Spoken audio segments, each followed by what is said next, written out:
আসসালামু আলাইকুম বন্ধুরা, আবার একটি আমাদের খামারের ভিডিও নিয়ে চলে আসলাম আপনাদের কাছে। আজকে আমাদের খামারের মুরগিদের বয়স 20 দিন। আপনাদের আমাদের মুরগিগুলো দেখাবো, আমাদের মুরগি কতটা ওয়েট হয়েছে 20 দিনে, আপনারা দেখলে বুঝতে পারবেন। এবার আমরা একটি মুরগি ধরে আমাদের সাইডে পাল্লা ছিল, সেখানে মাপ নেব। দেখতে পাচ্ছেন এখান থেকে একটা মুরগি আমি হাতে তুলে নিলাম, নিয়ে এখানে আমাদের পাশে পাল্লা ছিল, এখানে পাল্লা ওয়েট করব আমরা। 727 গ্রাম ছিল, 28 গ্রাম হচ্ছিল। 728 গ্রাম ওয়েট ছিল এটাকে, দেখলেন আগের মুরগিটা। এই মুরগিটার ওয়েট ছিল 675 গ্রাম। অসাধারণ সাইজ আমাদের 20 দিনের বয়সের মুরগিদের। এপাশে আর একটা মুরগি ছিল, সেটাকেও তুলে নিলাম আমরা, একটু বড় সাইজ লাগছিল। 911 গ্রাম ওয়েট হয়ে গিয়েছে আলহামদুলিল্লাহ।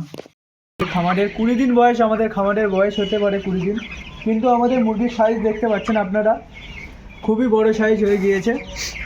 ভিডিওটা ভালো লাগলে ভিডিওটাকে লাইক করবেন, চ্যানেলটাকে সাবস্ক্রাইব করবেন, আর বেশি বেশি আমাদের ভিডিওগুলো শেয়ার করবেন যাতে অন্য লোক দেখতে পারে।